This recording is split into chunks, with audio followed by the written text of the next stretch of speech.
ils sont sur tous les segments de l'huile d'olive, du secteur de l'huile d'olive.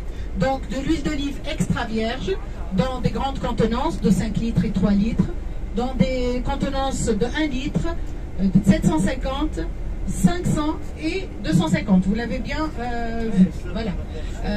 Par rapport à la deuxième gamme, c'est la gamme Pomas.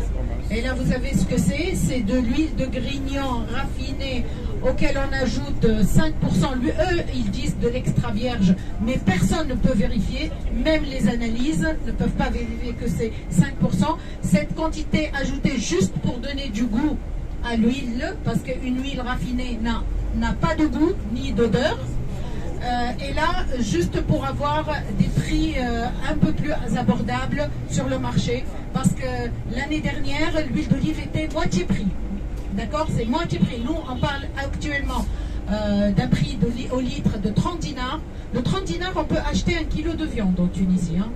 Donc le consommateur, il peut choisir facilement d'acheter le kilo de viande. C'est plus intéressant qu'acheter 1 litre de l'huile d'olive. Et ça, c'est un peu gras.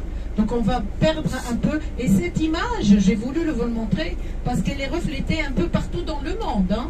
Parce que cette situation, on les vit même aux États-Unis, même dans les marchés les plus consommateurs de l'huile d'olive, à savoir l'Espagne, qui est un grand consommateur. Le litre était à 6 euros, entre 5 et 6 euros.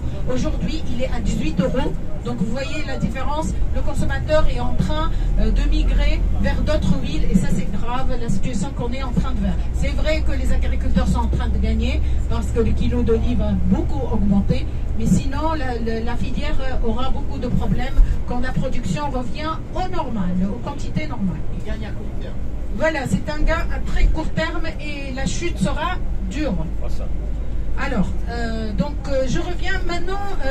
Vous avez vu 2 ou 3 marques. Si on était en mois de décembre, on aurait dû voir beaucoup plus de marques. Actuellement, la majorité des usines n'ont plus de stock, donc ils ont des stocks très limités pour finir l'année, avant la nouvelle saison. Donc, par contre, vous avez vu des marques qui ont des gammes très larges, avec une profondeur de la gamme aussi. Ce sont les 3 marques leaders sur le marché local, ce qu'on a vu tout à l'heure.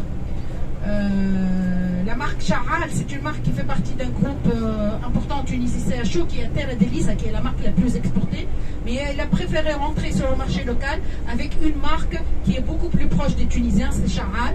C'est la ferme la plantation la plus importante en Tunisie et elle est classée comme la ferme la plus grande dans le monde.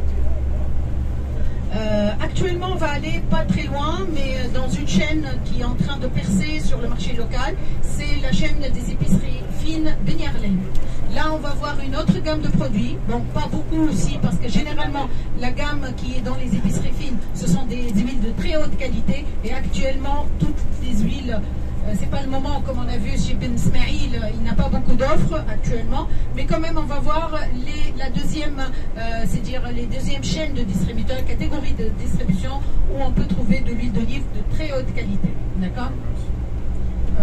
Voilà. Bon, on a prévu Beniarlen, après on va partir. Bon, c'était prévu au thé super soupe, mais c'est la même chose. Hein. Actuellement, on n'est pas trop. Il n'y a pas beaucoup d'offres vu qu'on est à la fin de saison. Si vous avez des questions.